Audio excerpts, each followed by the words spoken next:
चलो दोस्तों, welcome to my YouTube channel think tech. आज मैं अनबॉक्सिंग करने वाला हूँ एक कैमरा की which I gifted to myself in this Diwali. And after that मैं अपने थॉट शेयर करूँगा why I choose only this camera. Instead there are other cameras in the market under 60,000 range, but why I choose this वो भी explain करूँगा। पहले हम box का थोड़ा सा डिटेलिंग करें।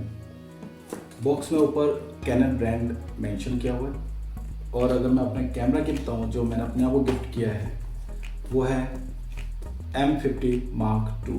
यस दोस्तों, M50 Mark II जो लॉन्च 1-1.5 साल पहले हो चुका है, बट अगर मैं बात करूँ कि अभी भी ये फर्स्ट चॉइस है अगर मिररलेस में अगर आप देखना चाहते हैं तो। इसके ऊपर पूरी ब्रांडिंग कैनन ने अपनी ब्रांडिंग कर रखी है, अपना मॉडल नेम भी मेंशन किया हुआ है। और अगर हम बात करें तो यहाँ पे इसने CMOS बताया हुआ 24.1 मेगापिक्सल 4K रिकॉर्डिंग मेंशन की हुई है इसने, और वाईफाई ब्लूटूथ। एंड यहाँ पे इसने मेंशन किया हुआ अपने फंक्शंस फीचर्स जो भी कुछ हैं, और यहाँ पे इसने प्राइस मेंशन किया हुआ है जो कुछ 60,995 समथिंग 61,000। अगर मैं इसकी डेट ऑफ मैन्युफैक्चरिंग बताऊँ तो वो सितंबर 2022, तो अभी रिसेंटली 1 मंथ पहले ही मैन्युफैक्चर हुआ है। तो विदाउट वेस्टिंग टाइम स्टार्ट करते हैं अनबॉक्सिंग। एक और चीज़ बताऊँ दोस्तों, ये मैंने कॉम्बो पैक मंगवाया था अमेज़ोन से। उस कॉम्बो पैक में मुझे ये ऑलमोस्ट 57,000 का पड़ा। उस कॉम्बो पैक के अंदर मैंने ये एक्सट्रीम प्रो कार्ड भी मंगाया। अगर मैं इसकी बात करूं तो ये 170 Mbps का है। इसमें रीड स्पीड बात करूंगा तो वो 170 की होगी, लेकिन राइट स्पीड बात करूंगा तो वो 90 Mbps पर सेकंड की बात होगी। तो 4K वीडियो शूट करने के लिए दी बेस्ट रहेगा। अगर आप इससे ऊपर भी लेना चाहते हैं तो आप आई थिंक 200 का भी आता है और 300-500 तक का भी आता है, बट मेरे रिक्वायरमेंट अकॉर्डिंग 170 Mbps पर सेकंड ओके था, तो फिर मैंने ये सेलेक्ट कर लिया। इसको रखते हैं साइड। बॉक्स को ओपन कर दिया, और बॉक्स ओपन के बाद सबसे पहली चीज़ निकलती है ये कैनन के अपने ब्रोशर, ये वारंटी कार्ड, ये सम पावर, ये भी अपना कैनन की सर्विस का नंबर, और ये मैनुअल। आगे ओपन करते हैं तो सबसे पहले स्ट्रैप।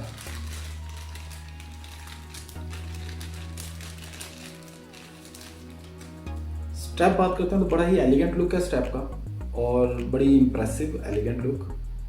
और अगर मैं बात करूँ तो इसकी स्ट्रैप की तो बड़ी स्टडी सा है, क्योंकि बिकॉज ऑब्वियसली 60,000 की चीज़ संभालने से तो ऑब्वियसली अच्छा ही होगा।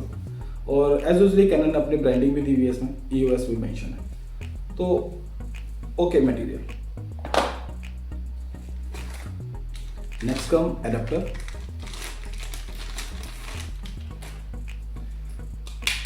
एडेप्टर की मटेरियल क्वालिटी अगर मैं बात करूं तो this is good as usually. जैसे पहले एडेप्टर आ रहे हैं कैनन के, वैसे ही अगर 200D की बात करें, मेरे पास 100D पड़ा हुआ था, तो सिमिलरली ऐसे ही एडेप्टर है। उसके मटेरियल क्वालिटी सेम लगता है, कैनन अपनी ऐसा कुछ चेंजेस नहीं रखे उसने, तो material quality is also good.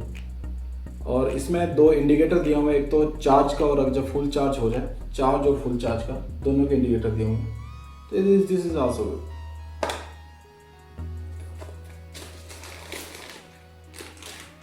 ये केबल है चार्ज करने के लिए, इसकी अभी कोई जरूरत नहीं पड़ेगी हमें।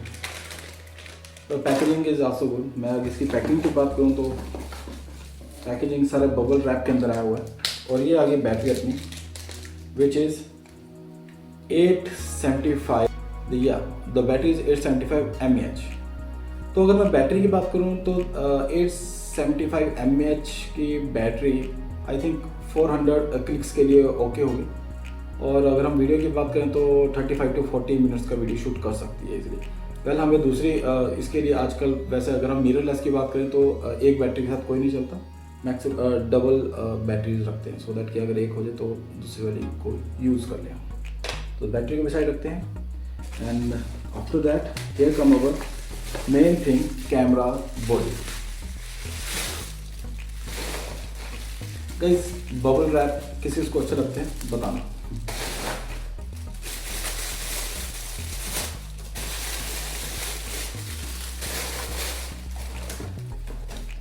अगर मैं फर्स्ट लुक की बात करूं दोस्तों, तो मुझे ये कैनन का M50 Mark II एक स्टडी लुक देता है। अगर मैं इसकी ग्रिप की बात करूं तो बड़ी कम्पैक्ट ग्रिप, और कैमरा भी ऑल एंड ऑल कोई हैवी नहीं है, 517 ग्राम वेट है इसका। और तो अगर मैं इसके पुराने मॉडल DSLR की बात करूं 200D की, तो उसका 650 ग्राम से ऊपर वेट आता है।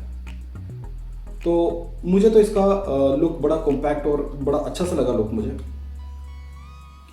और कलर, अगर मैं कलर की बात करूं तो फ्रेंड्स फ्रैंकली स्पीकिंग मुझे वाइट कलर पसंद था, लेकिन ब्लैक मैंने चूज़ किया। Only the reason is practical, because मुझे वाइट थोड़ा सा प्रैक्टिकल नहीं लगा अपनी लाइफ में। बिकॉज वो थोड़ा सा, क्योंकि जब हम शूट करते हैं या कभी हम कैमरास को यूज़ करते हैं तो स्वेटनिंग आती है, तो स्वेटनिंग से फिर वो कलर चेंज हो जाता है, तो आफ्टर 2-3 मंथ्स वो वाइट नहीं रहता। तो प्रैक्टिकलिटी के लिए तो मुझे ब्लैक कलर अच्छा लगा, लेकिन आपको जो कलर अच्छा लगता है कमेंट बॉक्स में जरूर मेंशन करना। एंड अगर मैं बात करूं इसकी कॉम्पैक्ट लुक, स्टडीनेस और डायनेमिक्स बहुत अच्छी है, क्योंकि इसके अगर आपने ध्यान दिया होगा, इसके लेफ्ट हैंड साइड पे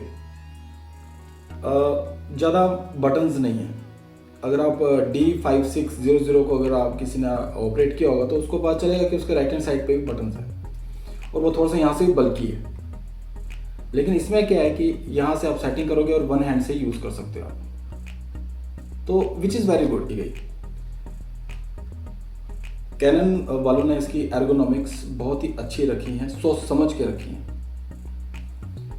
अगर मैं इसकी बात करूं हॉर्सशू माउंट की, तो यहाँ पे एक पिन मिलता है जो आपकी फ्लैशेस के लिए बिल्कुल लॉक कराएगा। तो व्यू फाउंडर भी आता है कि अगर जो इसके बजट के ही कैमरास थे 50,000 के ऑलमोस्ट में, तो उसमें व्यू फाउंडर नहीं था किसी में, लेकिन इसमें व्यू फाउंडर है जो बहुत ही हेल्पफुल होता है दोस्तों। तो अब इसकी बात करते हैं यहाँ से। तो ये इसका सेंसर है, ये डायरेक्ट सेंसर है। अगर मैं DSLR की बात करूँ तो यहाँ पे आपको मिरर दिखता है, और यहाँ पे सेंसर है, तो ये शो करता है ये एक मिररलेस कैमरा है। अब हम नेक्स्ट बात करते हैं इसके किट लेंस की।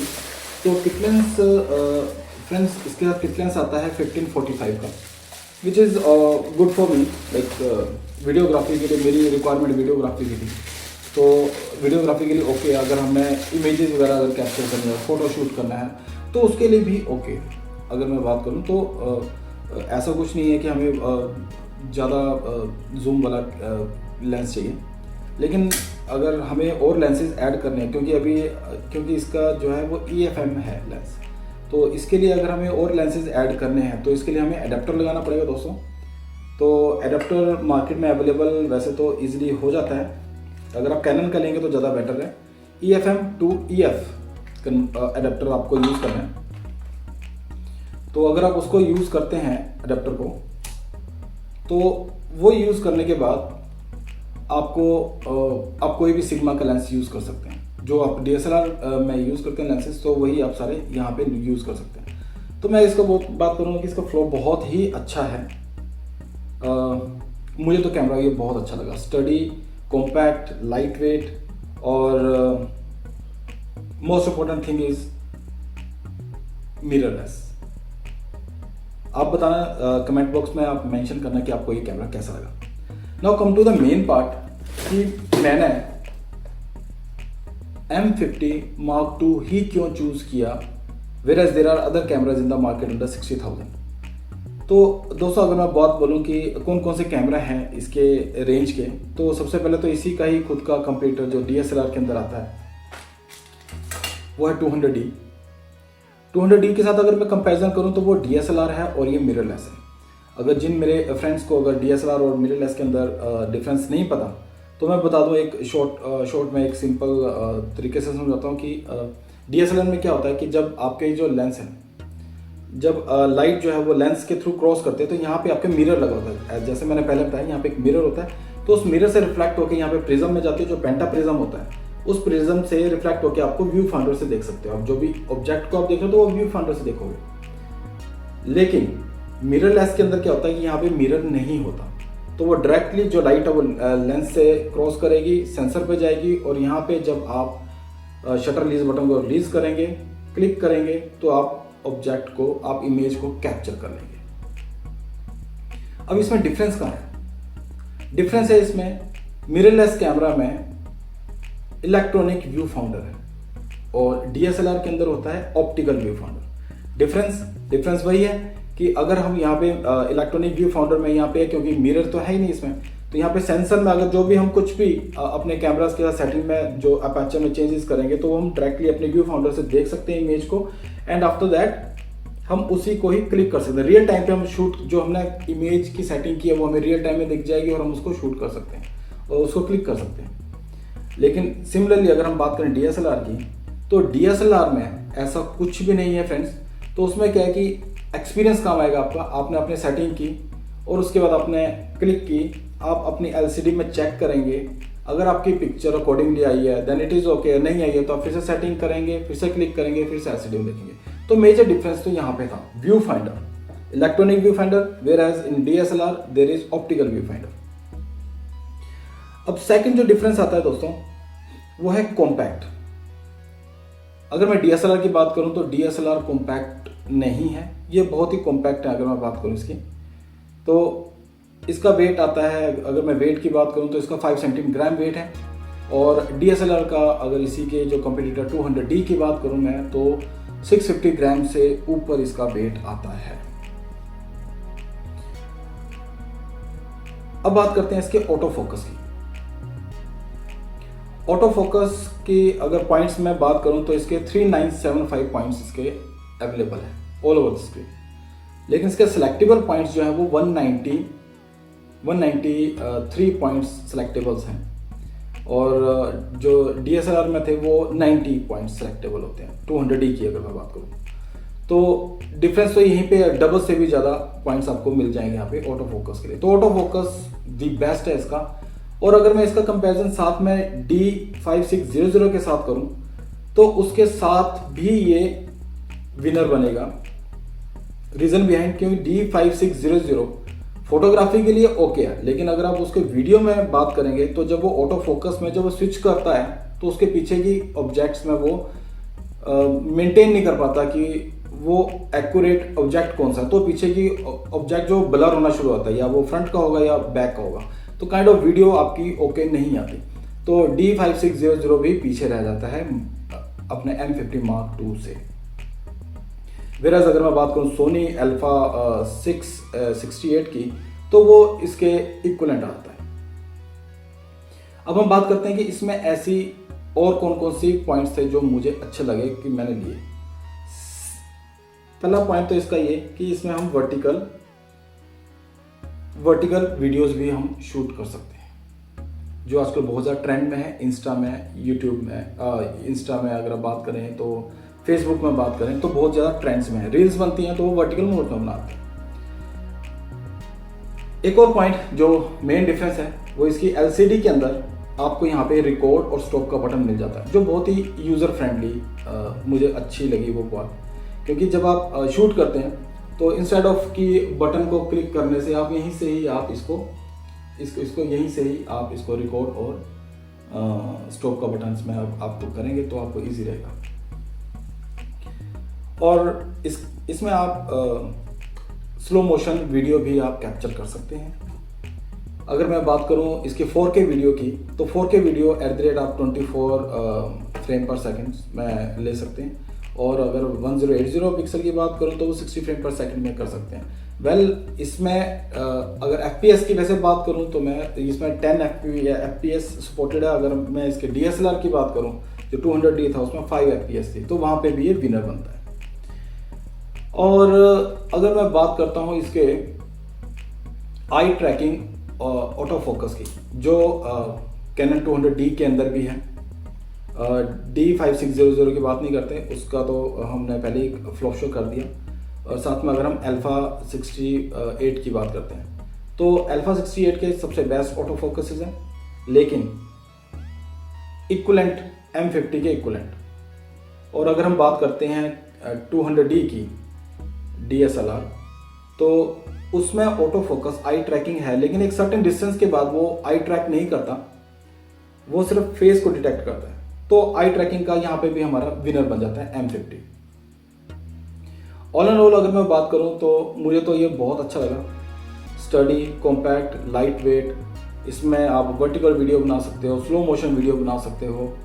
और इसमें जो 200D के अंदर अपना ये हॉर्स शू के अंदर यहाँ पे अपनी पिन नहीं मिलती, इसमें पिन भी है। इसकी LCD अपनी प्रॉपर मूव कर जाती है फ्रंट पे। और बस इसमें एक जो चीज़ थी जो मुझे पिछले रिव्यूज़ में बोला कि इसमें इसके लेंसेज अवेलेबल नहीं है मार्केट में, तो मैं फिर भी क्लैरिफाई करना चाहूँगा फ्रेंड्स कि इसके मार्केट अवेलेबल हो या ना हो, लेकिन अगर आप इसका एडेप्टर EFM2 EF या EFS अगर आप लगा लेते हैं, अगर आप कैनन का लेते हो तो वेल एंड गुड। वैसे अगर आप कैनन का नहीं भी लेते तो भी मिल जाते हैं मार्केट में, पर मैं रेकमेंड करूँगा आप कैनन का लीजिए। अगर आप वो अडेप्टर लगाते हैं इसके साथ तो आप कोई भी लेंस जो DSLR का है EFS वाला वो आप इसका लगा सकते हैं, और बिलीव मी आपकी पिक्चर क्वालिटी या वीडियो क्वालिटी बिल्कुल एक्यूरेट आएगी, उसमें कोई भी डिफरेंस नहीं आएगा। तो ऑल एंड ऑल अगर मैं बात करूं तो हमारा M50 इसलिए विनर बनता है, और यही था एक रीज़न जो मैंने इसको चूज़ किया। दोस्तों, लाइफ बहुत स्पेशल होती है, तो अपने स्पेशल लाइफ के लिए जो भी उसमें चल रहा है उसको कैप्चर करना है, कोई भी इमेजेस कैप्चर करनी है, तो उसके लिए एक स्पेशल कैमरा होना चाहिए। हर एक इंसान का अपना अपना बजट होता है। मेरा बजट था 60,000, तो 60,000 में एक मुझे बेस्ट कैमरा चाहिए था, तो मेरी तरफ से M50 Mark II एक बेस्ट कैमरा है फॉर बिगनर। और या अगर एंट्री लेवल मिररलेस की बात करूँ तो एंट्री लेवल मिररलेस कैमरा अगर मैं बात करता हूँ तो ये दी बेस्ट है अंडर 60,000। अगर मैं थिंक टैक की तरफ से रेटिंग की बात करूं तो मेरी रेटिंग जाएगी 9/10। आपको अगर ये वीडियो अच्छी लगी हो तो लाइक, शेयर और सब्सक्राइब करिए। नेक्स्ट वीडियो तक गुड बाय।